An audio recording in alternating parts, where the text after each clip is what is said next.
Hindi ko rin talaga maintindihan. Iniisip ko pa lang, paano mo naaatim tumira sa magulong lugar? Kapag pupunta kami, hindi namin maipark ang sasakyan dahil baka biglang may magnakaw. O kaya magasgasan ng mga walang modong bata. Na kapag nakasira naman, sila itong iiyak lang ang mga magulang dahil walang pambayad. Paano nga naman sila makakabayad kung wala nga silang makain? Tapos ang ingay, parang palaging nasa palengke ang mga tao. Ang babaho. Tapos yung loob pa ng bahay niyang biyenan mong hindi mo maiwan. Napakakalat. Ay, Diyos ko, napakarumi. Hindi ka naman sana namin pinalaki sa ganung buhay. May yaya ka pa nga noon. Tapos yung anak mo, hindi mo man lang kuhanan ng mag-aalaga. Hindi ko po kukuhanan ng mag-aalaga ang anak ko dahil ako po mismo ang mag-aalaga sa kanya. Isa pa, dahil kay Arya kaya makalat ang bahay. Yung mga laruan po niya. At wala rin naman pong problema doon kasi kapag tulog naman na ang anak ko, nililigpit ko naman po. Yung mga sulat sa pader, kagagawan din po yun ni Arya. May bata sa bahay, ma. Siguro naman alam mong normal na magulo ang mga gamit. Hindi rin kami pwedeng basta maglagay ng kung ano-ano na pwede niyang maabot. Hindi yun dahil sa mahirap sila.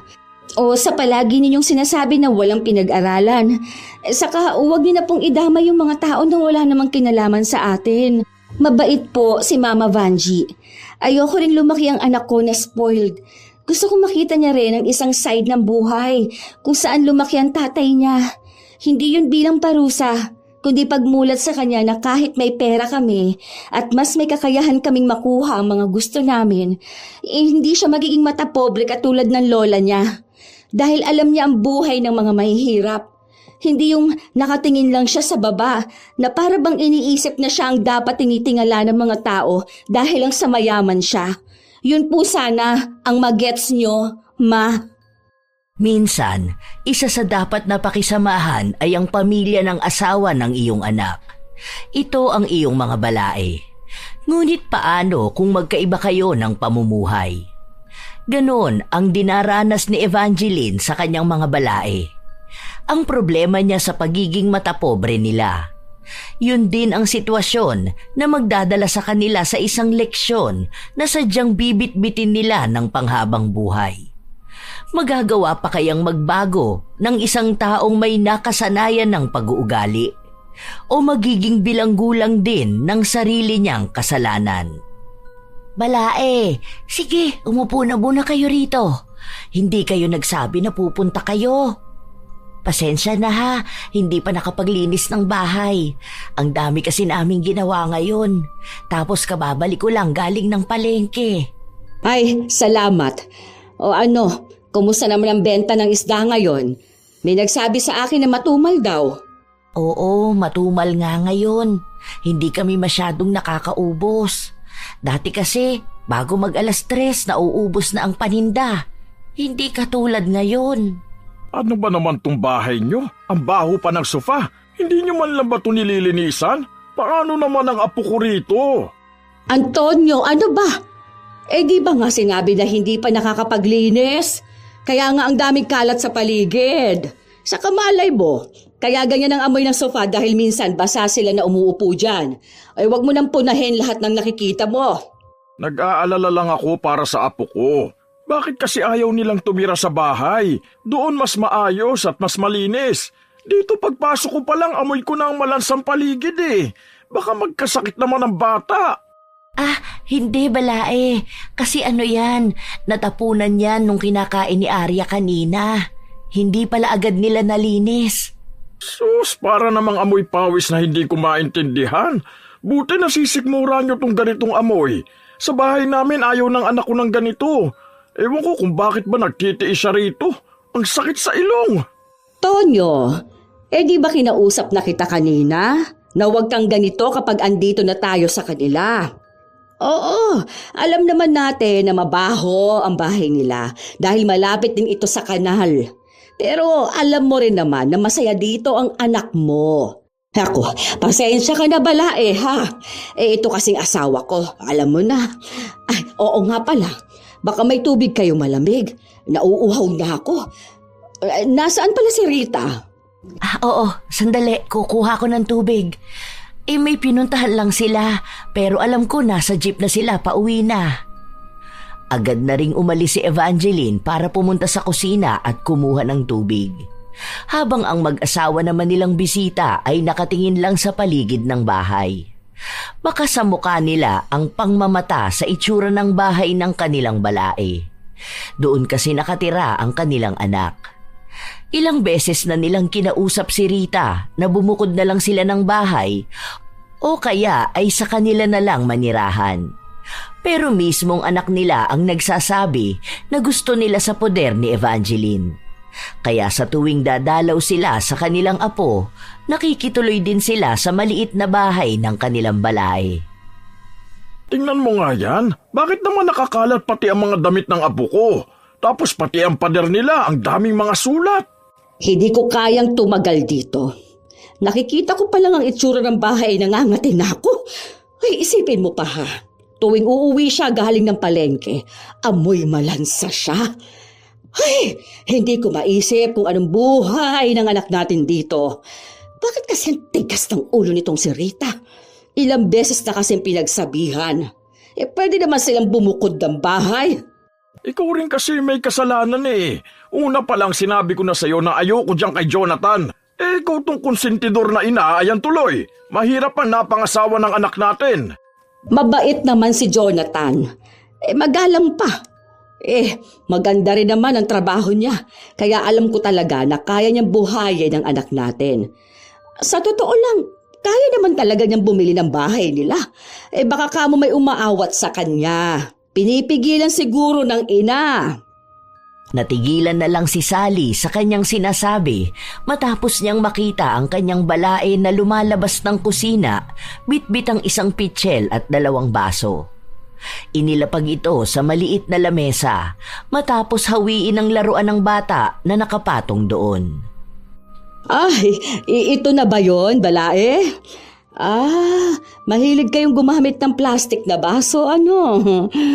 Hirap pa namang hugasan ng ganito. Sa amin kasi, wala kaming gamit na plastic. Tulad ng baso, plato, kahit nga pitsil namin, lahat pa puro imported. Kayo, sanay kayo sa ganito, ano? Ang cute lang din ng color. Sa bagay, ito lang kasi ang afford ninyo, no? Pero okay lang din naman. Ang cute talaga. Para hindi mabasag ni Arya. Alam mo naman kapag may kasamang bata sa bahay, ilang baso na kasi ang nabasag nun eh. Madalas pa kapag umiinom yun, hinihila lang yung baso. Baka mapano pa ang bata. Dapat sinasanay ninyo yung bata. Kapag nasa bahay naman yan, hindi niya nababasag yung ceramic na baso namin sa bahay. Baka mamaya akalain niya na ganyan lang ang mga baso. Gusto mo bang bigyan kita? Marami kami sa bahay. Sa susunod, kapag pumunta sila sa bahay, padadala ko ang mga gamit. Dami dun, mga galing ibang bansa pa. Para sana masanay rin si Arya na maging elegante ba? Kasi hindi ba? Alam mo naman na ayaw naming nagmumukhang, alam mo na, squammy yung bata. Hindi naman sa pag-aano ha, pero sana gets mo. Basta ayaw naming matulad sa buhay niyo ang apo namin. Baka mamaya kapag lumaki yan, maging ugaling kanal. Ano ba, Tonyo? Huwag kang ganyan magsalita. Kinakausap ko nga ng maayos, hindi ba?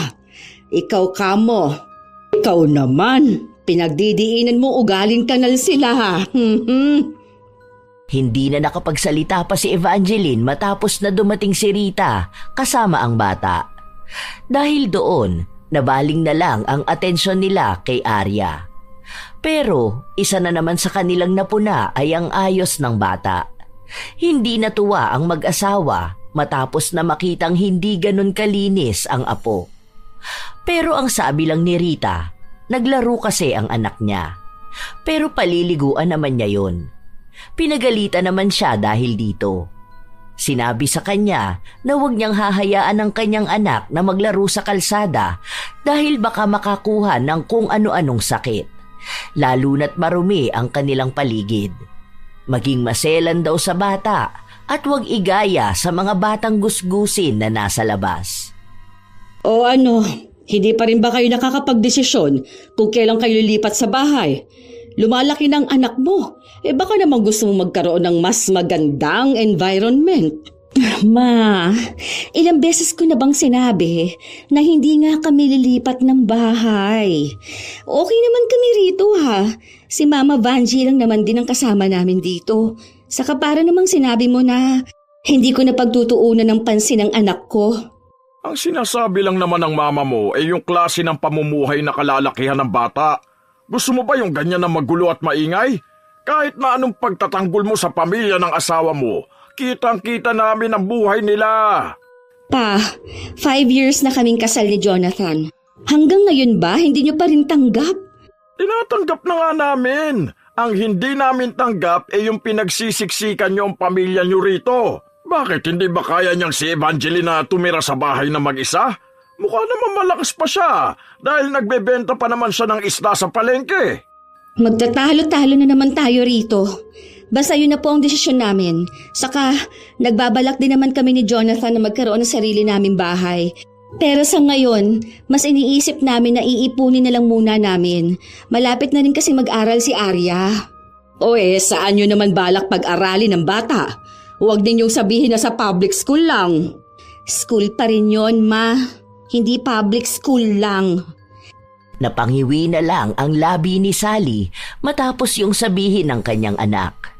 Dahil hindi nila mapapayag si Rita na lumipat ng bahay, umuwi na lang ang mag-asawa. Pero pagdating ng kanilang bahay, sila naman ang nagtalo. Bakit ba sa akin ka nagagalit? Sa dapat mas kaya mo ring manduhan ng anak mo at ikaw ang tatay. Hindi ko rin naman alam kung anong nakita ng anak natin sa bahay na yon para doon magstay. Kung kinausap mo na kasi yan noon, hindi na sana ganyan. Ay, ako na naman. Baka kamo kung ano-anong sinasabi nung Evangeline sa anak natin, ha? Akong naaawa sa apo natin Ano ba naman yung nakatira siya sa barong-barong na bahay? Mukhang kulungan ng aso. Ang kalat, ang baho, ang gulo-gulo. Tapos si Rita nahawa na rin sa kanila. Parang lumaki na rin sa kahirapan. Katulad na dun sa mga kapitbahay nilang pobre. Ikaw ang kumausap sa anak mo.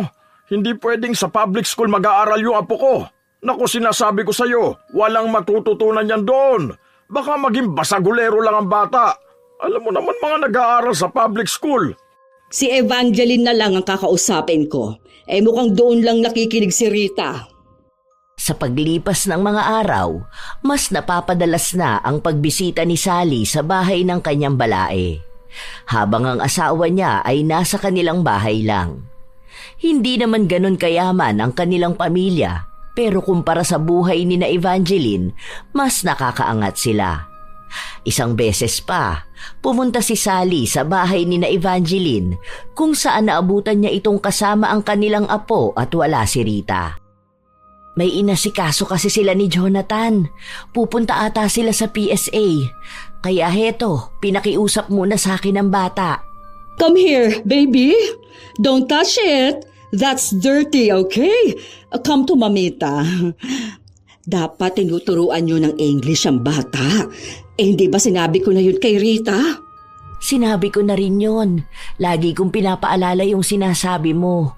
Minsan naman kinakausap niya ng English si Arya. Dapat lahat kayo rito sa bahay ganon ang ginagawa. Paano na yan? Ilang taon na ang bata tapos parang hindi pa masyadong magaling mag-English. Dapat umpisa pa lang, matuto na ganon kinakausap. Hindi kasi ako magaling mag-Ingles kaya minsan Tagalog ko kinakausap. Na nga, balae. Hindi ka kasi marunong mag-English. Hindi ka ata nakapagtapos ng pag-aaral, ano? Kahit ba elementarya? Noon kasing kapanahunan namin, hindi talaga pinagtutuunan ng pansin yan. Bata pa lang ako, nagbebenta na ako ng isda. Pero umabot naman ako hanggang grade 4. May mga alam naman akong Ingles pero hindi ganun kagaling katulad sa inyo. Ganun pala.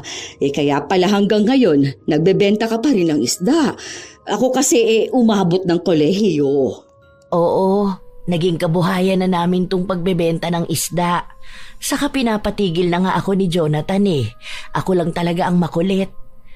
Para kasing hirap akong bitawan tong ganitong kabuhayan. Nakakaawa nga dahil matanda ka na, naghahanap buhay ka pa.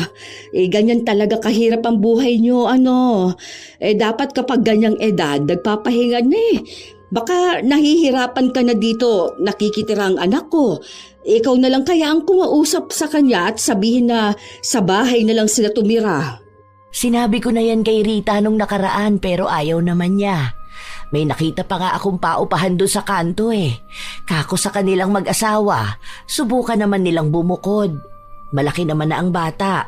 Hindi naman na yan masyadong alagain, hindi katulad kapag sanggol pa lang, di ba? Ano kasi, si Rita ang ayaw. Ewan ko ba sa batang yun, dikit yata sa akin. Baka naman kasi may sinasabi ka sa kanya. Mamaya hindi totoo yung sinasabi mong ganyan, ha? Matanda na ako masyado para magsinungaling pa. Kaya ko nga sila pinagsasabihan para kahit paano sila na mismo ang kumilos sa pamilya nila. Ang ibig kong sabihin, yun bang hindi magmumukhang pasanin din nila ako? Lalo na kung magkakaroon pa sila ng isa pang anak, hindi ba? Sabihin mo kung wala silang pambayad sa bahay. Ako na lang muna ang sasagot. Kahit na ako na lang ang bayaran ni Jonathan. Mas maganda nga yung ganon, hindi ba? Ako, sang-ayon ako sa sinabi mo. Tama naman na bumukod sila ng bahay. Kasi sa totoo lang, sobrang luma na nitong bahay ninyo. Ilang taon ka na bang nakatira dito? Naku, hindi ko natanda. Basta dito na kami nakatira ng asawa ko nung nagpakasal kami. Dito rin nakatira noon ang panganay ko at yung asawa niya. Pero nung mag-aaral na ang anak nila, saka sila lumipat ng bahay. Ganyan din yung manugang ko kay Rita. Dikit masyado sa akin. Ewan ko ba?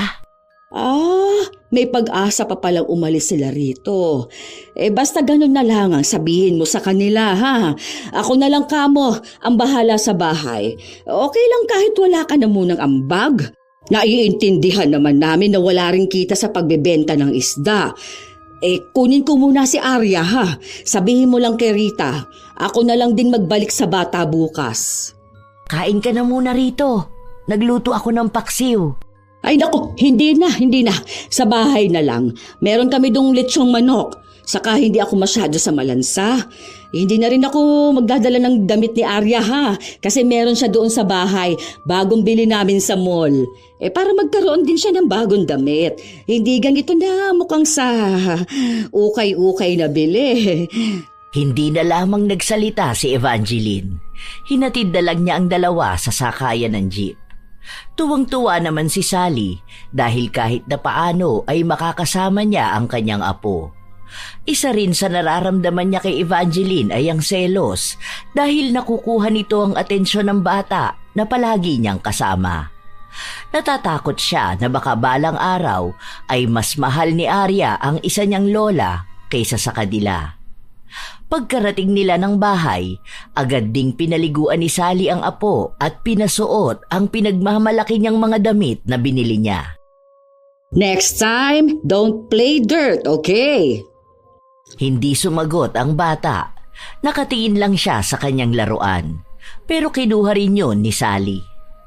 Hoy, huwag mo na nga itong laruin. Ano ba naman itong manika na to? Hindi ko na maintindihan ang itsura. Ang pangit naman nito. Pilit na binabawi ng bata ang kanyang laruan pero ipinatapon ito ni Sally sa kanilang kasambahay. Dinala niya rin ang apo sa kwarto kung saan mayroon doong mga bagong laruan. Pero ayaw ni Arya. Hinahanap niya ang kanyang manika. Dahil ayaw ibigay ng kanyang lola, umiyak ng umiyak ang bata. Nagwawala ito sa loob ng kwarto at anumang ibigay nilang laruan ay inihahagis nito. Kasabay pa ng kanyang pag-iyak ang pagtawag niya sa isa pa niyang lola. Dahil sa lakas ng kanyang boses, inis na nagtungo si Tonyo sa kwarto. Patahanin mo nga yung bata na yan. Gusto ko magpahinga. Paano ko namang patatahanin? Hinahanap yung lola niyang isa. Nagiging swail na bata na rin eh. Aba, tingnan mo nga't itinatapon ng mga laruan. Umayos kang bata ka ha, mapapalo kita. Hindi mo nga pwedeng laruin yon dahil nga marumi na yon. Wala na, pinatapon ko na. Ito ang Barbie. Mahal yan. Hindi yan nabibili ng basta-basta kung saan-saan ha. Mas maganda yan kaysa doon sa bigay ng isa mong lola. Kahit na anong sabihin niya sa bata, hindi ito tumitigil sa pagdadabog. Kaya pinakuha ulit ni Sally ang manika at ibinalik kay Arya. Doon lang natigil sa pag-iyak ang bata. Ang akala ni Sally, doon na matatapos ang problema niya sa bata, pero muli itong umiyak noong pinipilit niyang kumain ng manok ang apo. Ano ba? Kainin mo na to. Ako, naiinis na ako sa iyong bata ka ha. Ano bang gusto mong pagkain? Yung pang mahirap ba? Tigilan mo ako sa kagaganyan mo, Arya. Kanina pa ako naiinis sa'yo. Huwag mo kong iyakan dyan, ha? Lola mo rin ako, kaya huwag kang tawag ng tawag doon sa isa. Akong nandito kaya't umayos ka. Tumigil ka dyan sa pag-iyak. Kahit na anong awat niya sa bata, ay mas lalo itong umiyak. Dahil hindi na niya kayang patahanin, pinatawagan niya si Evangeline para sabihin dito na kunin na nila ang bata. Iba ang idinahilan niya, hindi ang tunay na dahilan na hindi niya makontrol ang bata. Oo na, parating na rito yung isa mong lola, yung hampas lupa. Ito na nga bang sinasabi ko? Malaking problemang kahaharapin namin dahil nasasanay ka na sa buhay mahirap. Hindi mo gustong pamumuhay na meron kami. Ay, nako. Kakausapin ko talaga yung si Rita. Hindi pwede na doon ka sa mahirap na pamilya titira. Hindi ka mapagsabihan. Ang tigas ng ulo mo kay bata-bata pa. Halatang problemado si Sally sa kanyang apo. Ilang minuto lang din, dumating na sina Evangeline at si Rita. Nang makita siya ng apo, agad na tumakbo ito sa kanya. Buti naman, dumating na kayo. Sige na, Balae. Upo ka muna sa malambot at mamahalin naming sofa. Hindi na, Ma. Saglit lang kami. Kukunin lang talaga namin si Arya. Ha? Hindi ba kayo kakain dito? Tara na, magpapaluto ako ng ulam natin. Gusto niyo ba ng sinigang? Meron pa kasing ulam sa bahay, Ma. Nagluto si Mama Vanji ng paksiw. Favorite yun ni Arya. Pwede ba tayong mag-usap muna, Rita? Halika, may sasabihin lang ako. Napag-usapan kasi namin ito ng papa mo. Andoon siya sa kwarto niya, hindi lumalabas at nagtatampo. Sige na, ayos lang. Dito na lang muna kami ni Arya. Hihintayin ka na lang namin. Oo, Balae, upo ka na lang muna dyan. Basta hindi ka naman amoy malansa ngayon. Tara na, Rita. Dito tayo sa kwarto sana ni Arya. Kunin mo na rin ang mga damit na binili namin para sa kanya.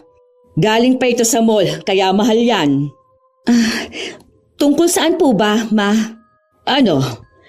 Wala ka na ba talagang balak alisin ang anak mo doon sa squatter? Hindi naman yung squatter, Ma. Sadyang marami lang bahay. Hindi naman ganun kasiksikan. Alamin niyo muna ang ibig sabihin ng squatter. Squatter pa rin yun para sa amin ng tatay mo. Wala ka nang balak? Hindi ka ba natatakot dyan sa magiging ugali ng bata? Diyos ko, kung umasta yan dito walang kahinhin-hinhin. Halatang pinalaki sa lugar ng may hirap. Pinapayagan mo ba yan na makihalubilo doon sa mga pobre ninyong kapitbahay? Hindi ba ang sinabi ko, huwag mong gagawin yon? Paano na lang natin isasama yan kapag may mga kids party? Baka gumawa yan ng gulo doon, gayahin yung gawain ng mga mahihirap na tao. Naaawa ako sa apo ko, ha? Ano bang gawain ng mga mahihirap na tao, ha, Ma? Hindi nyo lang talaga kilala ang apo ninyo. Kasi kahit naman sa akin, gusto nyo kayong magmando Kaya si Kuya nagpunta na lang sa ibang bansa. Huwag nyo na rin namang iparinig yung mga ganyan ninyong sinasabi. Kawawa naman si Mama Vanji. Alam naman po niya na mahirap lang sila. Mas lalo niyo pang pinamumuka. Di inamin mo na rin talagang doon ka nasanay? Sa kahirapan? Para saan pala ang paghihirap namin sa iyo ng papa mo kung ganyang buhay lang rin naman pala ang gusto mo? Baka sa susunod niyan, makikita kong nangangalakal na lang kayo ng apo ko. Hindi naman kami ganyan kahirap, Ma. Sadyang iba lang talaga ang gawi dito sa bahay. May negosyo si Mama Vanji, kahit pa sabihin mong bentahan ng isda sa palengke. Kung sakali, pwede ko rin yun gawin dahil may pwesto na siya sa palengke. May trabaho rin ang asawa ko. At may ipon kami para kay Arya. Ang sinasabi ko lang po, gusto ko lang din iparana sa anak ko yung kalayaan na hindi ko naranasan. Hindi naman ibig sabihin na hinahayaan ko siyang marumihan. Pinababayaan ko na siya eh. Wala naman akong nakikitang mali sa pakikipaglaro niya sa mga kapitbahay. Mga bata lang din naman yun. Alam mo, ang gusto ko lang naman, kausapin ka na maayos, pero ganyan ka nakabastos. Nagiging asal mahirap ka na din. Ano po bang asal mahirap? Yung pinaglalaban ang gusto nila? Sa masaya po kami dun eh. Kung alam nyo lang din kung ilang beses akong sinabihan ni Mama Vanji na lumipat na lang dito o kaya ay bumukod na kami. Pero ako ang may ayaw. Bakit ayaw mo pa? Huwag mo sabihin mas mahal mo pa siya kesa sa amin ng papa mo. Ay nako, huwag mo lang itong iparirinig sa papa mo dahil magagalit talaga yon. Hindi ko alam paano ko ipaliliwanag. Hindi ko rin talaga maintindihan. Iniisip ko pa lang, paano mo naaatem na tumira sa magulong lugar na yon? Ha? Kapag pupunta kami, hindi namin maipark ang sasakyan dahil baka biglang may magnakaw o kaya'y magasgasan ng mga walang modong bata. Na kapag nakasira naman sila iiyak lang ang mga magulang dahil walang pambayad. Paano nga naman sila makakabayad kung wala nga silang makain, hindi ba? Tapos ang ingay, parang palaging nasa palengke ang mga tao. Ang babaho. Tapos yung loob pa ng bahay niyang biyenan mong hindi mo maiwan, napakakalat, napakarumi. Hindi ka naman sana namin pinalaki sa ganung buhay. May yaya ka pa noon. Tapos yung anak mo, hindi mo man lang kuhanan ng mag-aalaga.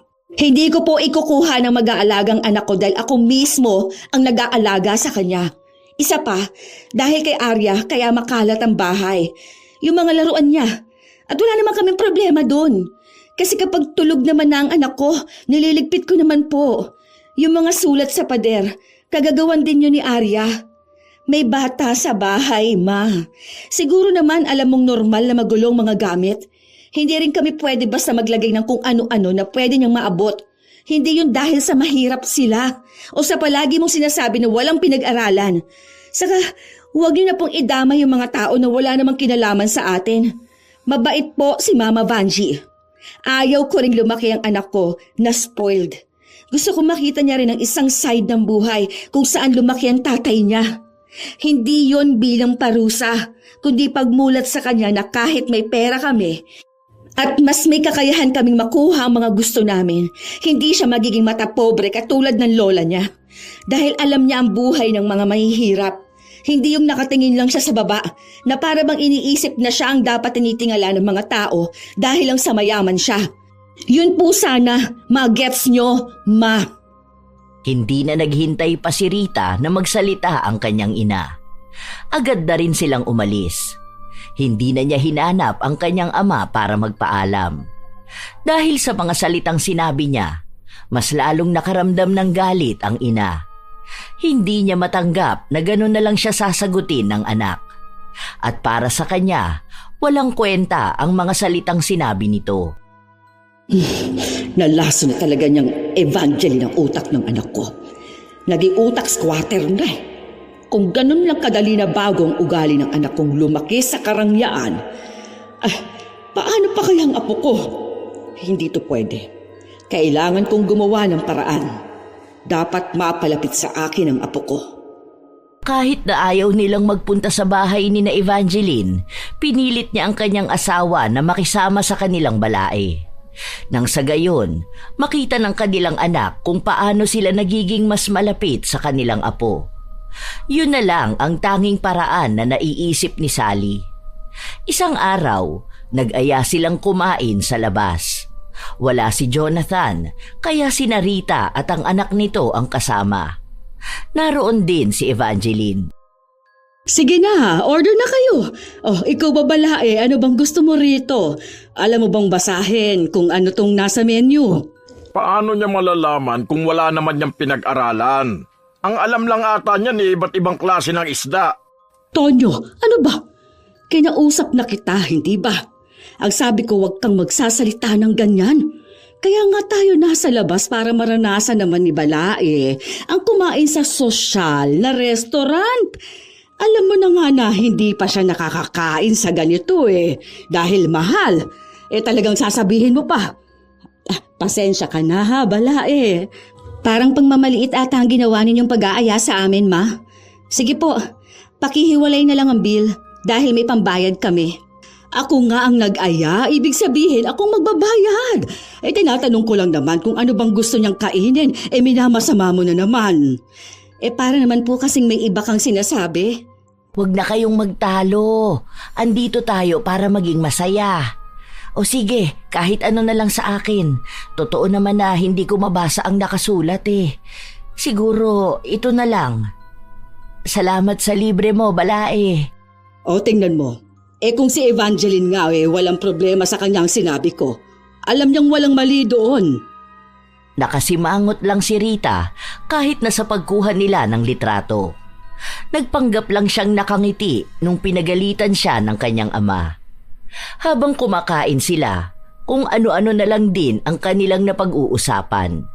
Pero madalas pa rin doon ay ang pangmamaliit ni Sally sa kanyang Balae. Hindi direkta, pero bawat salita niya ay may laman. Nang magpunta sa banyo si Rita, dahil naiihi ang anak nito, doon lang ulit bumanat si Sally. Balae, sa susunod punta ka sa bahay. May ibibigay ako mga damit sa'yo. Mga pinaglumaan ko na yon. Pili ka doon bago ko ibigay sa kasambahay namin, ha? Para naman mas maganda ang maisuot mo, hindi ba? Para kapag halimbawa ganito na lalabas tayo o kayo ni na Jonathan, meron kang maisusuot. Bakit? Hindi ba maganda itong suot ko? Kabibili ko lang nito. Binili mo pa yan? Para kasing mas maganda pa dyan yung basahan namin sa bahay. Huwag ka magagalit ha. Yun lang kasi ang napansin ko. Dapat ganito ang suot mo sa akin. Mas presentable kang tingnan. Kung wala kang pambili, meron ako sa bahay. Huwag kang mahiya na lumapit sa akin ha. Hindi kasi ako komportable sa mga ganyang damit. Mainit kasi sa bahay. Tapos sa palengke lang din naman ako pupunta. Yun na nga sa palengke. Tapos magbebenta ka ng isda. Kapag espesyal na araw, wala kang magamit. Tapos bibili ka na nga lang sa bangketa pa. Hindi mo ba talaga kayang bumili ng mas mahal na damit? 50 lang yata yan Lalo mo naman pinangangalanda kang mahirap ka. Ano na lang ang sasabihin ng mga tao makakakita sa atin dito? Parang nakakahiya na ipakilala ka bilang Balae namin. Anong iisipin nila na napariwara ang anak namin? Na baka nakapangasawa lang siya ng magbobote? Wala naman akong nakikitang mali. Hindi naman nasusukat ang halaga ng isang tao base lang sa damit na suot niya. At ang pagiging magbobote ay marangal ding trabaho. Ang asawa ko noon, nakilala ko siya bilang magbobote. Pero nagsumikap naman siya. Kaya nga napagtapos namin ang mga anak namin. Ngayon, may magaganda silang trabaho.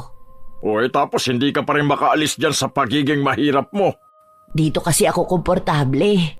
Nako, huwag kang ma-offend sa sinasabi ng asawa ko. Kasi sa totoo lang, minsan nagtatanong yung mga kumari ko tungkol sa'yo. O kapag nakikita ka nila, parang naaawa nga raw sila. Ako naman ang nahihiya kasi baka kung ano na lang ang isipin nila sa pamilya namin at sa anak namin. Okay lang, Balae. Hindi naman mabilis sumama ang loob ko. Tanggap ko rin naman yon. Sadyang hindi ko lang kayang mabuhay ng marangya. Matanda na ako para intindihin pa ang sasabihin ng iba. Basta sa akin, maayos ang mga anak ko. May kanya-kanya na silang buhay at pamilya. Hayaan nyo, kukumbinsihin ko naman si Rita na umalis na sa bahay. Pati si Jonathan kinakausap ko na rin. Kasi naiintindihan ko na ayaw niyong sa ganong bahay sila nakatira. Dapat lang, dahil ayoko lang isipin ng iba na pinabayaan namin ang anak namin. Buti nga kahit paano, naging maayos manamit ang anak mo. Hindi katulad noon na mukhang marumi palagi ang damit. Kung hindi pa yan naging asawa ng anak ko, nako, baka mukha pa rin siyang magbubuti na nagtutulak ng kariton. Magpasalamat ka na lang talaga na hindi namin pinilit na ilayo ang anak namin dyan sa anak mo. Kahit na hanggang ngayon hindi ko alam kung bakit sa kanya pa pumatol si Rita. Ang dami manliligaw ng anak ko na mayaman May mga anak pa ng politiko, tapos may mga negosyante. Ano ka ba? Mabait naman si Jonathan. Yayaman ka ba sa kabaitan? Isa pa, masipag siya. Napalaki naman siya ng maayos ni Balae. Saka mahal siya ng anak natin. Hayaan mo na lang. Naninikip ang dibdib ni Evangeline habang naririnig niya kung paano maliitin ng kanyang mga balae ang kanyang anak. Pero hindi niya ito maipagtanggol dahil iniisip niya na baka pagmulan lang yon ng away. Kilala niya si Tonyo base sa kwento ni Rita. Kapag ito na raw ang nagsalita, wala na raw sa kanila ang dapat nasasagot sa kanya. Dahil kakaibang araw yun magalit. Ayaw lang ni Evangeline na magkaroon ng gulo na magiging dahilan para mahirapan din ang pagsasama ni Rita at Jonathan. Wala namang masabi si Evangeline sa kanyang manugang dahil mabait talaga si Rita. Sadyang hindi lang maiwasan na may masasabi ang mga magulang ni Rita dahil nga galing sila sa isang may kayang pamilya. Sa paglipas ng mga araw, hindi pa rin nagbabago ang desisyon ni Rita. Ayaw niya pa rin lumipat ng bahay. Kaya ang ginagawa ni Sally, madalas na lang siyang nasa bahay ng kanyang balae. Paano ba ito ginagawa? Paghahaluin ko lang ba ito? Ako na lang dyan. Kaya ko na yan, balae. Doon ka na lang muna sa sofa. Ando naman si Arya. Sure ka ba? Hindi kasi talaga ako marunong sa ganyan. Alam mo naman na may kasambahay kami, hindi ba? Kapag gusto ko na merienda, siya na ang gumagawa. Teka, dyan ka talaga magluluto. Hindi ba mukhang luma na yan? Sa amin kapag medyo may kaunting sunog na ang pinaglulutuan, itatapon na namin tapos bibili kami ng bago sa mall. Ikaw, sanay na sanay ka talaga sa lumang gamit? Nakatambay ka na ba ng matagal sa bahay? Hindi pa. Minsan kapag pumupunta kami doon, umuwi din kasi ng hapon o gabi. Nako, minsan nga pumunta ka sa bahay para makita mo kung anong pagkakaiba ng bahay mo sa bahay namin. Yung mga gamit namin doon. Pwede ka rin makitulog. May isa kaming kwarto na pwede sa bisita. May sariling kwarto. Siguro kasing laki yun nitong kusina nyo. Hanggang doon sa sala. Ganun siya kalaki. Okay lang din naman makitulog ka sa bahay para alam mo yon. Medyo makaranas ka naman ng karangyaan sa buhay. Mag-picture-picture pa o kaya reels. Alam mo, nauuso yun ngayon sa Facebook. Sige, balae. Susubukan ko sa susunod. Isasama ko na lang si Arya. Oo, yan. Mas maganda yung ganyan. May shower kami sa bahay. Para naman kahit isang araw lang hindi ka magtatabo-tabo. Kaso sa bahay may magluluto na, saka may naglilinis. Huwag kang magkikilos kapag nasa bahay pa, ha? Parang bakasyon mo na rin ganon. Pahinga ka muna sa pagiging tindera mo sa palengke. Kumbaga magpakadonya ka muna. Wala naman yung problema sa asawa ko. Isang araw mo lang naman yung gagawin. Napapayag ni Sally ang kanyang balae na ganon ang gawin.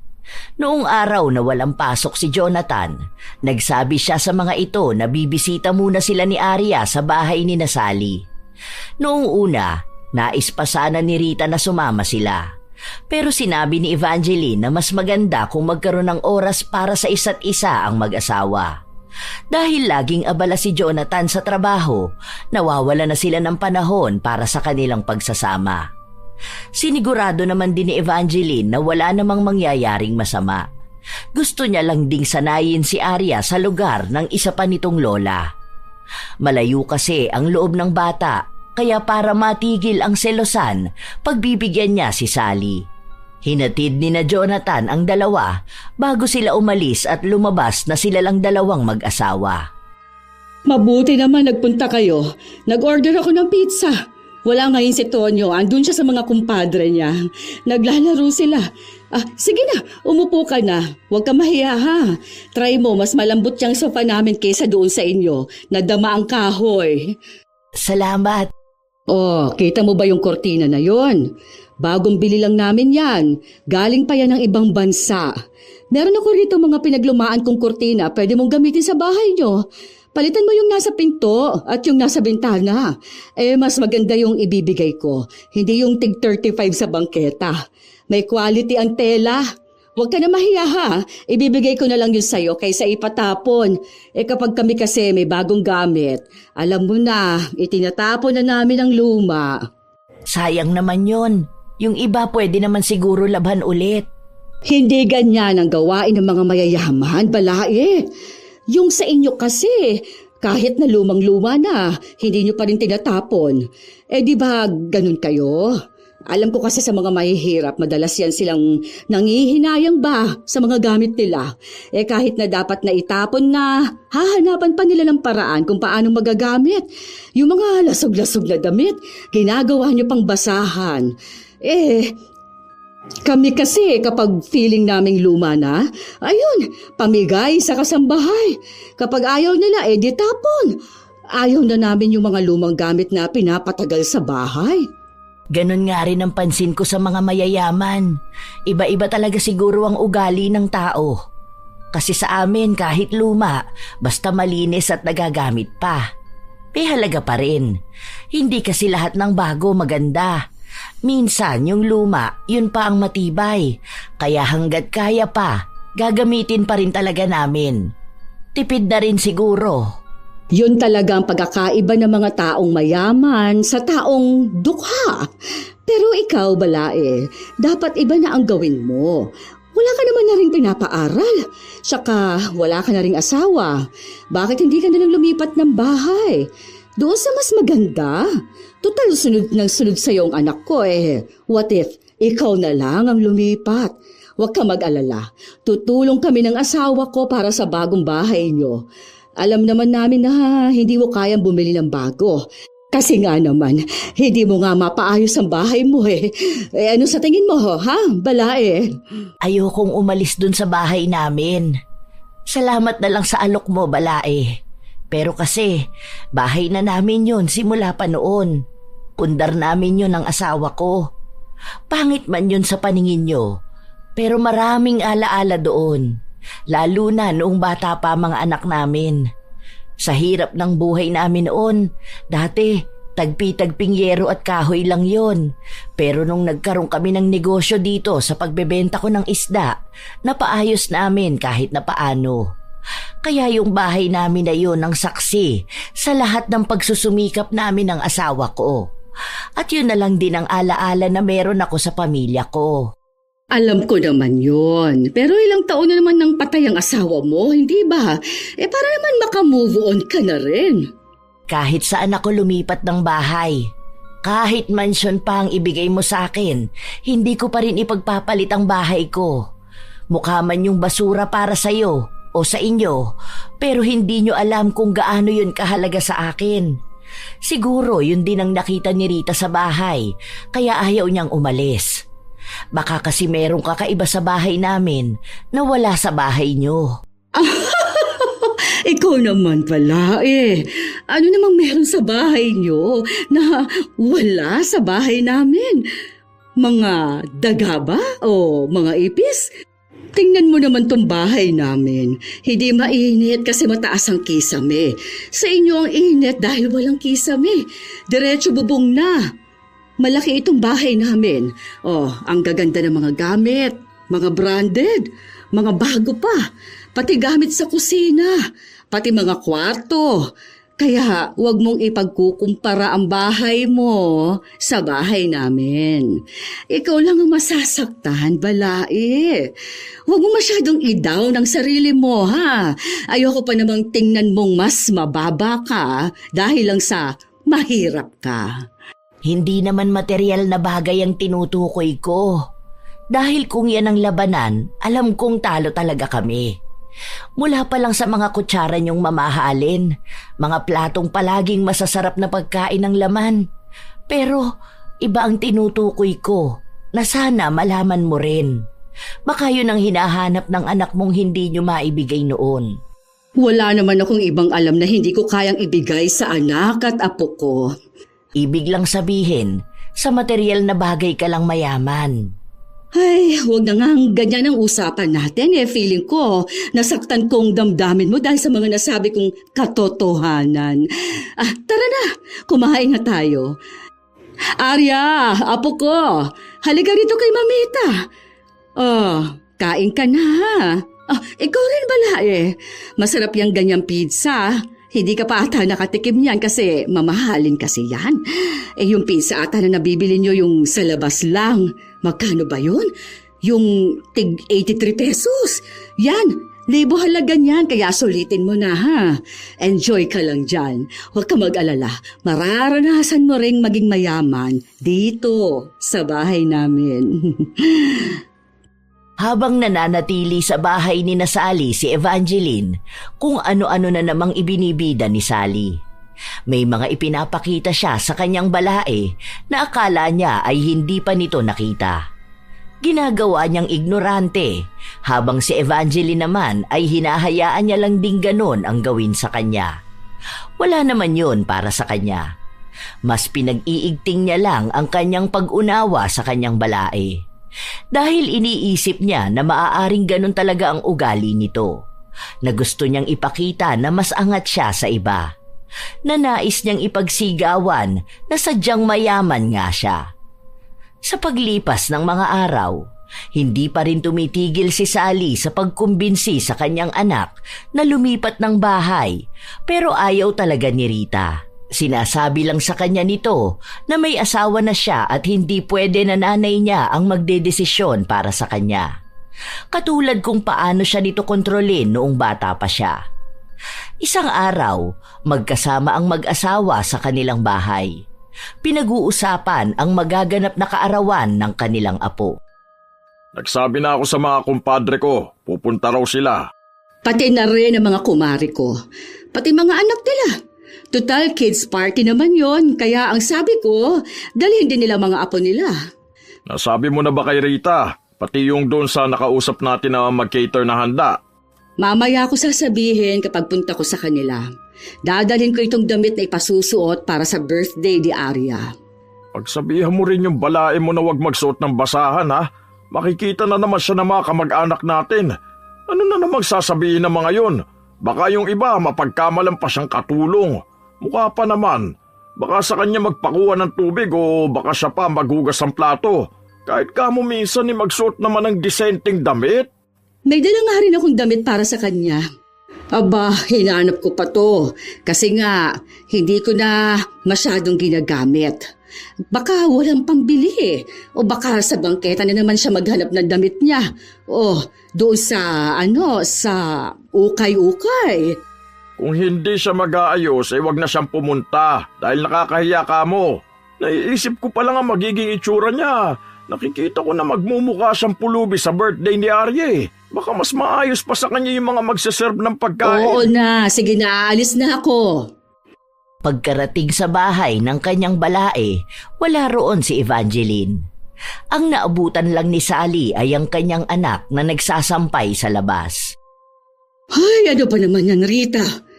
Kaya naman pala nangingitim ka. Ikaw pa talagang nagsasampay niyan. Ay, tingnan mo nga namang tirik na tirik ang araw. Ay, sino po ba dapat, Ma? Ang kapitbahay namin? Talagang pinipiloso mo pa ako? Ang ibig kong sabihin, bakit ganyan pa? Pwede namang si Evangeline. Amin ito, Ma. Hindi naman pwede na si Mama Vanji ang gagawa nun. Pumasok na po kayo sa loob, andun po si Arya. Tatapusin ko lang po ito. Kahit na nasa loob ng bahay si Sally, wala siyang ibang bukang bibig kundi ang nangyari sa kulay ng balat ng kanyang anak. Sinasabi lang sa kanya ni Rita na wala namang nangyayaring mali sa kanyang balat. Nagsampay lang naman daw siya dahil nga sa maganda ang sikat ng araw, pero madali rin matuyo ang mga kurtina na gagamitin nila para sa birthday ng kanilang anak. Kurtina? At bakit kailangan ng kurtina? Para sa birthday nga po ni Arya. Dito namin ilalagay yung kurtina tapos maglalagay kami ng lamesa. Para paglagyan ng mga lulutuin ni Mama Vanji siya kay nung pinsan niya. Nako, masarap po sila magluto, Ma. Naku, magagalit niya ng papa mo. Invited na ang mga kamag-anak natin at yung mga kaibigan namin. May mga kasama pa nga silang apo para kung may palaro doon sa napili naming venue. Okay lang naman kung pupunta sila rito. Wala naman po masama eh. Magdadagdag na lang po kami ng handa. Saka ano pong venue? Kumuha kayo ng catering? Wala naman ako sinabi na gusto namin ng ganon, hindi ba? Para namang hindi nyo alam na ang gusto ko yung may mga kalaro ang anak ko. Yung mga bata rito, makikisama sa party niya. Ang papa mo mismong nagdesisyon ng ganon. May magagawa ba tayo? Saka, bakit kasi dito pa? Hindi namin mapapapunta rito ang tita Liza mo. Alam mo namang maarte yun. Makita niya pa lang ang lugar, uuwi na yun. Tingin mo ba kakain yun sa ganito karuming lugar? Isipin mo naman ang pamilya natin. Ang kahihiyan natin. Ma, ayokong pagtalunan pa natin ng ganito. Nagdesisyon na kami ng asawa ko. Nagdesisyon kayo nang hindi malang sinasabi sa amin? Ano ba naman yon? Malamang si Evangeline na naman yan, ano? Kasi hindi naman niya mag-o-offer niya sila ng pinsan niya magluluto. O kung sinong kakilala niya na magluluto kung hindi nila alam, hindi ba? Buti pa siya, napagsabihan mo. Saka, sa kanya, malamang okay lang yon dahil mahirap lang siya. Sino bang mga iimbitahan niya? Mga kasama niyang malansa na nagbebenta ng isda sa palengke. Tapos mga amoy kanal niyang kapitbahay. Kami ng papa mo, mga galing sa mayayaman. Mga ninang mo, mga ninang niyang anak mo. Ano ba naman yan? Hindi kayo dito maghahanda. Ma, please naman. Huwag niyo na laging tingnan ng ganyan si Mama Vanjie, Buti nga hindi siya nagsusumbong sa akin o kay Jonathan eh. Ako na lang palaging humihingi na sorry sa mga ginagawa ninyo, sa mga sinasabi ninyong nagpapababa ng tingin niya sa sarili niya. Nagtitimpi na lang rin ang asawa ko na huwag kayong sagutin.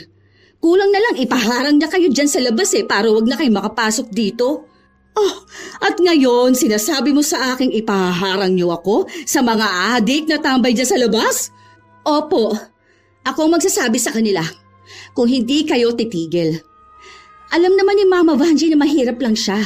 Hindi naman niya yung tinanggi Kinukwento pa niya nga sa akin minsan kung anong sakripisyo nila mag-asawa Kung paano nila nagawang maging matatag ang relasyon nila sa kabila ng hirap. Wala akong pakialam sa kwento niya, Rita. Hindi yan nakakaanteg. Ang inaano ko sa iyo, yung mga kamag-anak naman natin. Sa ayaw at sa gusto mo, doon magbe-birthday si Arya sa venue na kukunin namin. Sige po, doon kayo maghanda. Doon niyo sila pakainin. Pero ang anak ko, dito lang siya. Dito siya magse-celebrate ng birthday niya kasama mga batang sinasabi niyong amoy kanal. Gusto kong magkaroon ng magagandang alaala ang anak ko, hindi yung turo ng pagmamataas. Pumunta kung sinong kaya masikmura ang buhay ng mahirap. Pero kung matapobre lang po na gaya ninyo, doon na lang po. Ipasama doon sa hiwalay ng handaan. Huwag po rito. Kahit na anong galit ni Sally, hindi niya makumbinsi ang kanyang anak na pumayag sa plano nila ng kanyang asawa. Kahit na si Evangeline pa ang kausapin nila, sinasabi lang sa kanila na sina Rita at Jonathan pa rin ang magdedesisyon dahil anak nila ang may kaarawan. Dahil sa nangyayari, pati sina Tonyo at Sally ay nagtatalo na rin. Bakit hindi mo kayang kontrolin ang anak mo? Talagang hinayaan mo pang sa basurang lugar na yun magdiriwang ng kaarawan ng apo ko? Alam mo naman kung gaano katimawa ang mga mahihirap na tao Mamaya kapag kainan na magkagulo mga yun. Bakit sa akin ka nagagalit?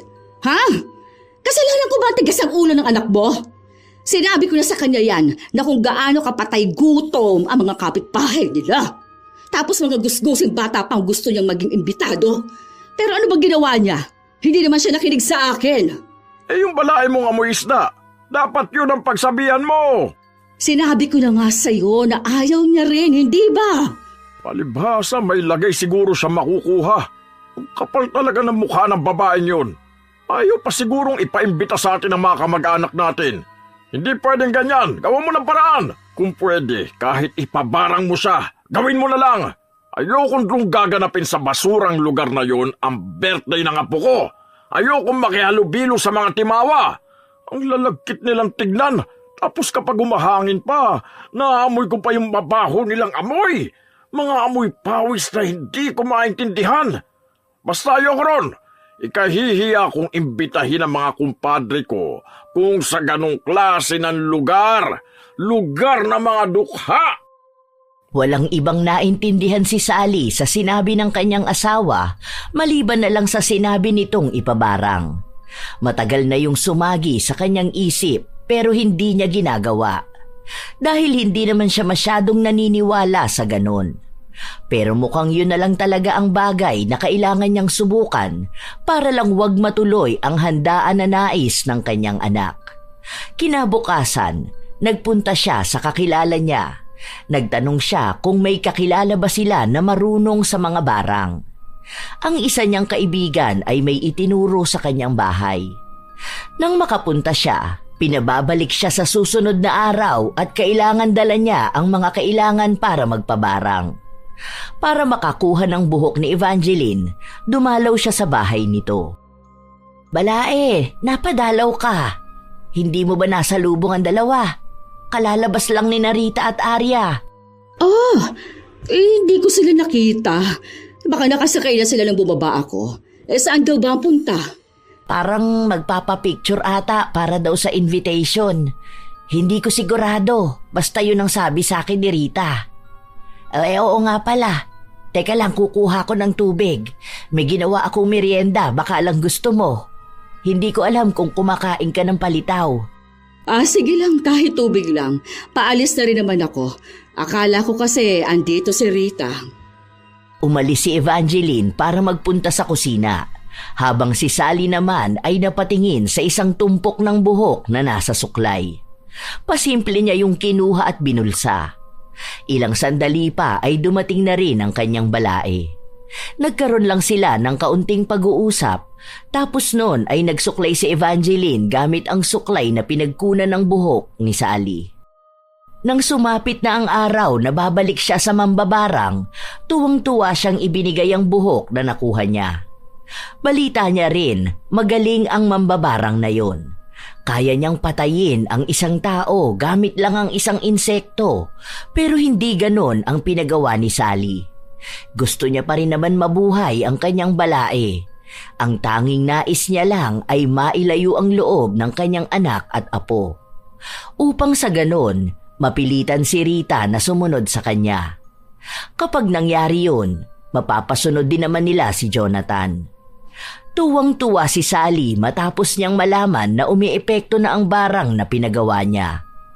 Pagka-uwi niya sa bahay, sinabi niya sa kanyang asawa na ituloy na nila ang handaan sa kung ano ang una nilang napag-usapan. Bakit? Napapayag mo na ba si Rita? Hindi pa naman. Pero alam ko, siya na rin ang kusang magsasabi sa akin na gawin na lang ang plano natin. Ilang araw na lang birthday na ni Arya. Malamang magbabago na rin ang desisyon niyang makisama sa bahay ng biyenan niya. Baka dito na sila o kukunin na nila yung sinasabi nating bago nila magiging bahay. Ewan ko kay Jonathan kung sasama siya sa asawa at anak niya o aalagaan ng nanay niya. Bakit? May sakit yung hampas lupa mong balae? Ewan ko, yun lang ang nararamdaman ko. Tingnan po, baka bukas nariyan tatawag si Rita sa atin. Sila na ang nagplano at kung sino-sino na rin ang kanilang inimbita dahil buo na sa kalooban ni Sally na siya na ang pakikinggan ng kanyang anak. Wala pa rin siyang balita sa kalagayan ni Evangeline dahil wala namang tumatawag sa kanya. Hindi na rin siya nag-abala pa na bumisita sa bahay ng kanyang balae. Hanggang sa isang hapon, habang nakikipaglaro siya ng baraha sa mga kaibigan, biglang tumawag sa kanya si Jonathan at ibinalita na may masamang nangyayari kay Rita. Kadadala lang nila sa ospital. Agad na nataranta si Sally, kaya pinuntahan niya ang kanyang asawa. Ano raw ba nangyari? Sandali, nasaan na ba ang driver natin? Hindi ko alam kung ano, pero bigla na lang daw nahimatay. Pero bago raw yun, sobrang taas ng lagnat. Tapos nagsusuka ng kulay berde na parang may mga maliliit na parang munggo. Bilisan mo na! Nasaan na ba si Patrick? Hindi na mapakali si Sally. Hindi niya rin gaanong matawagan si Jonathan dahil mukhang marami rin itong inaalala. Nang makarating sila sa ospital, si Evangeline ang naabutan nila. Nasa bahay si Jonathan kasama si Arya. Ano nang nangyayari sa anak ko? Ha? Nasaan na si Rita? Siguro marumi ang ginagamit niyang kainan sa basura niyong bahay. Ikaw ang dahilan kaya nagkasakit ang anak ko. Kapag may masamang nangyari kay Rita, sinisiguro kong mananagot ka. Wala akong kasalanan. Hindi ko rin naman alam kung anong nangyari sa kanya. Ang alam ko lang, bigla siyang sumigaw tapos namimilipit na sa sakit ng ulo. Tapos nun, bigla na lang siyang sumuka. Akala nga namin may nakain siya. Tapos bigla na lang siyang nanlamig pero butil-butil ang pawis niya. Bakit ikaw? Ha? Bakit ikaw wala kang sakit? Ikaw dapat na nagdurusa. Ikaw ang pinabarang ko. Pinabarang? Ako? Nako, baka si Rita ang napagawan mo ng ritual. Hala, nako. Ay, hindi siya pwedeng maturukan ng maraming gamot. Baka mamatay siya. Ay, nasaan ba ang doktor? Pangatlong turok na sana ng isa pang gamot kay Rita nang pigilan nito ni Evangeline. Sinabi rin niya kay Sally na ilabas na lang nila sa ospital si Rita dahil baka doon pa ito bawian ng buhay. Natataranta na silang lahat at hindi na rin alam ni Sally ang kanyang gagawin. Pinigilan sila ng mga doktor at ng ibang tao pero nagawa pa rin nilang mailabas si Rita sa ospital. Habang nasa likuran sila ng sasakyan, walang ibang ginawa si Rita kundi umiyak sa sakit. Bakit ba inalis natin siya sa ospital? Doon na nga siya magpapagaling eh. Anak ko, magiging maayos ka rin, ha? Ikaw ang may kasalanan nitong lahat. Siguraduhin mo lang na hindi mapapahamak ang anak ko matapos natin siyang alisin sa ospital. Kung totoo na siya ang napabarang mo, hindi siya gagaling sa ospital. Alam mo ba ang ginagawa mo?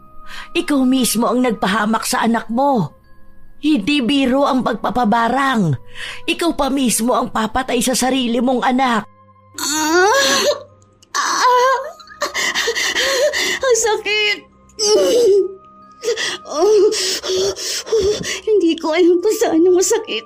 Parang hinihiwang tiyan ko, pati laman ko, pati ulo ko. Ang sakit! Matapos yung sabihin ni Rita ay nasuka siya. Sunod-sunod yun, walang tigil. Kaya nanghihina siya, nauubo at naluluha. Si Sally naman ay walang tigil sa pag-iyak at pagdarasal na pagalingin ang kanyang anak.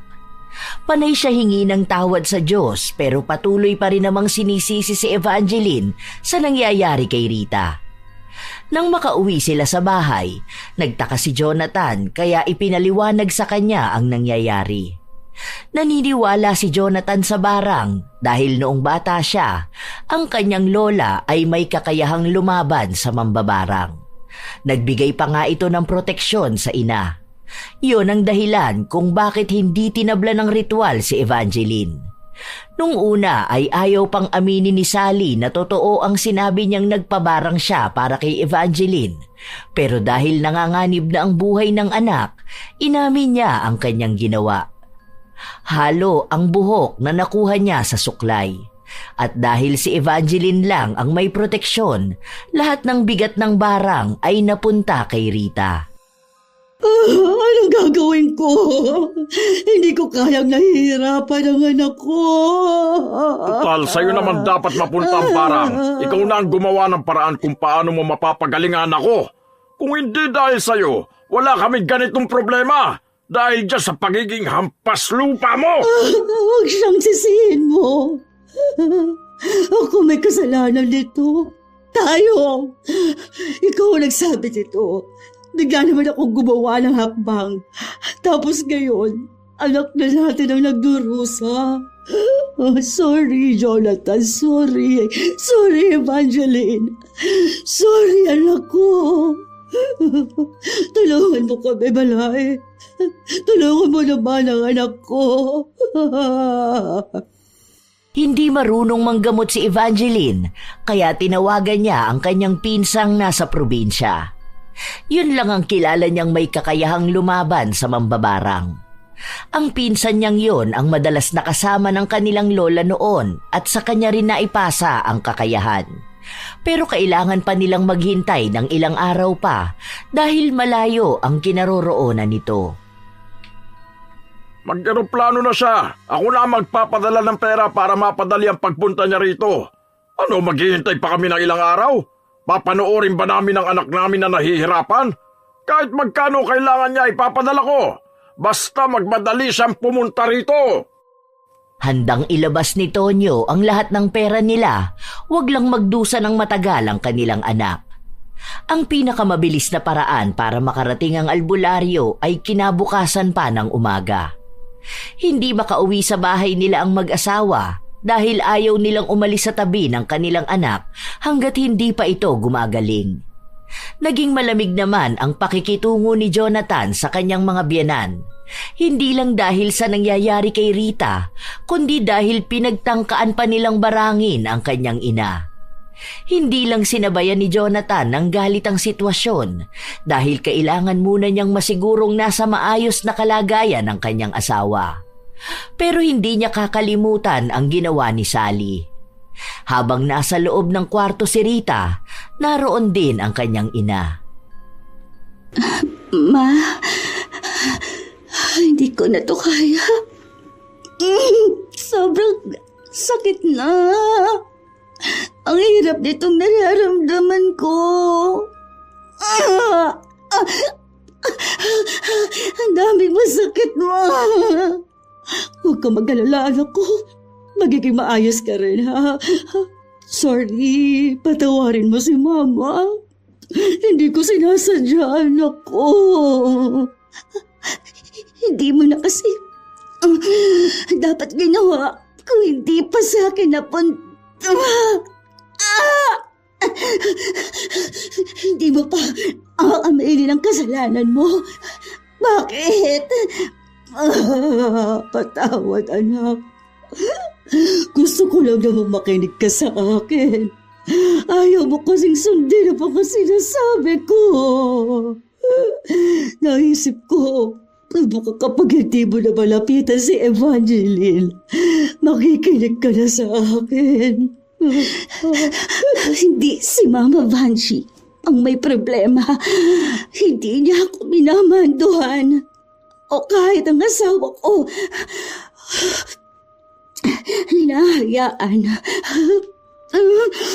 hinahayaan niya kami magdesisyon.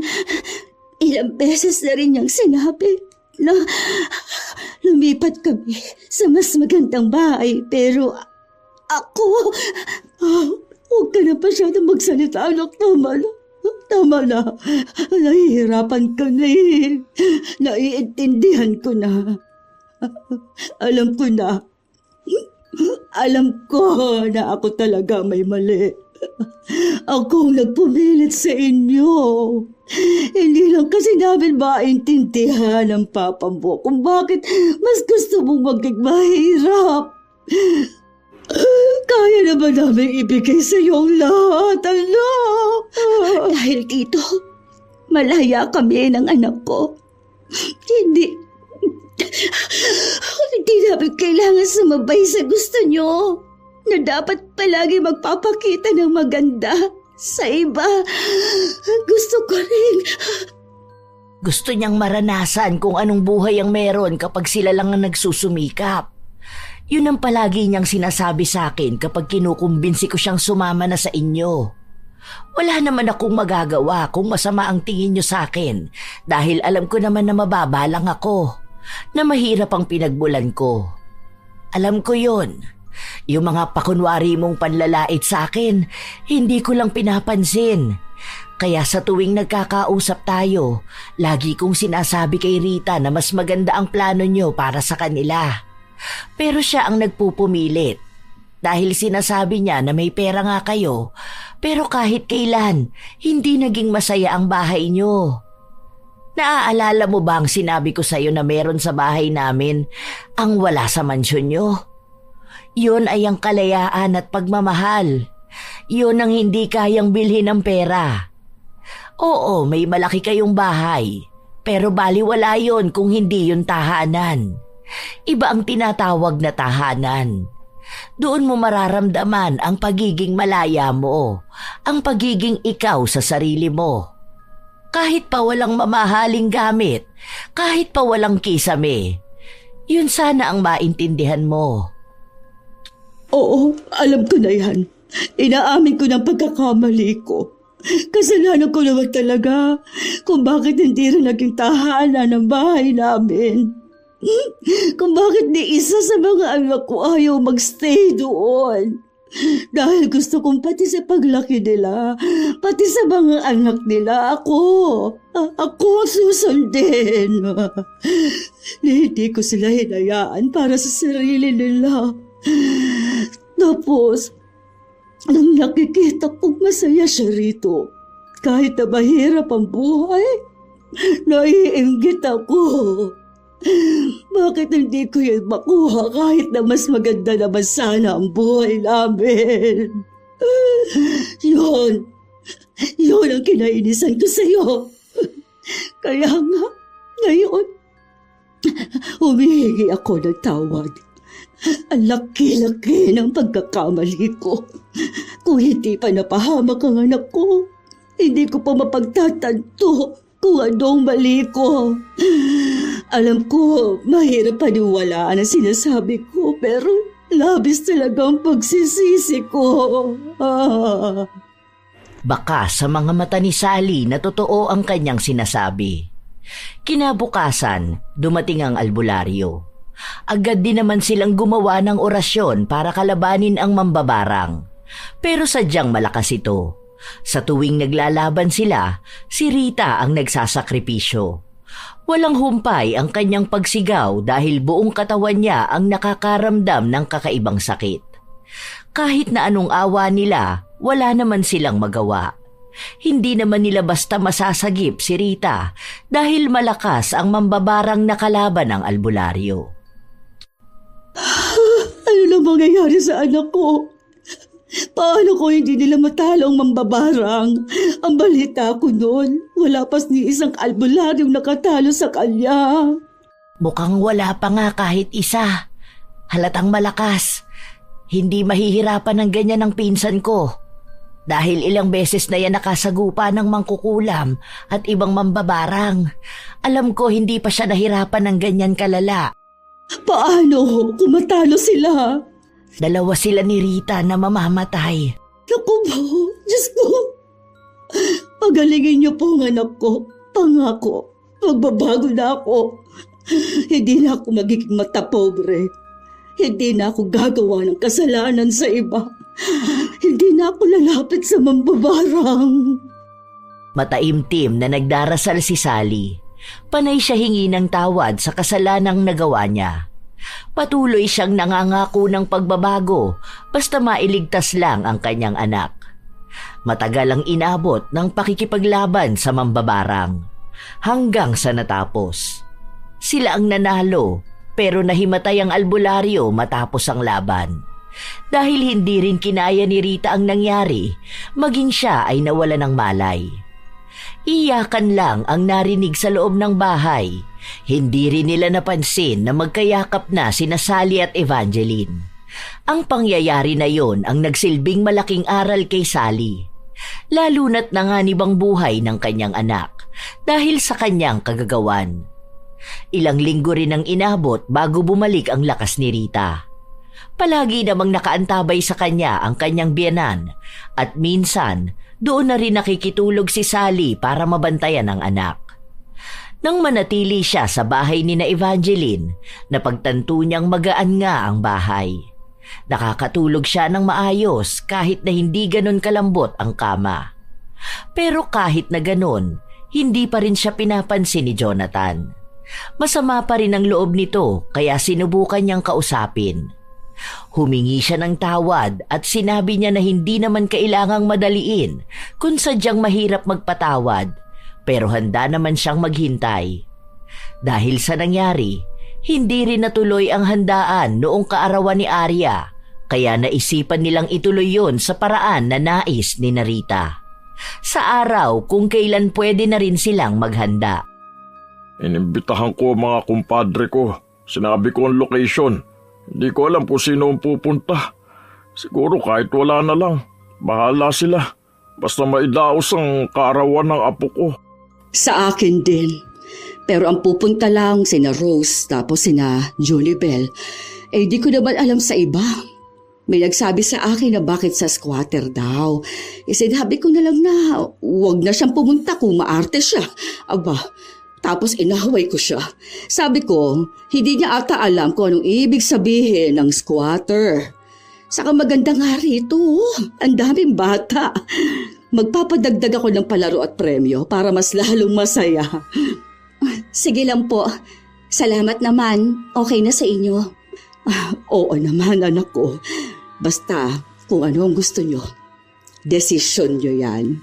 Kayo naman ni Jonathan ang may alam kung anong mas magpapasaya para kay Arya. Basta kami ng papa mo, support lang kami sa inyo. Tutulong na rin dito para mas maging masaya.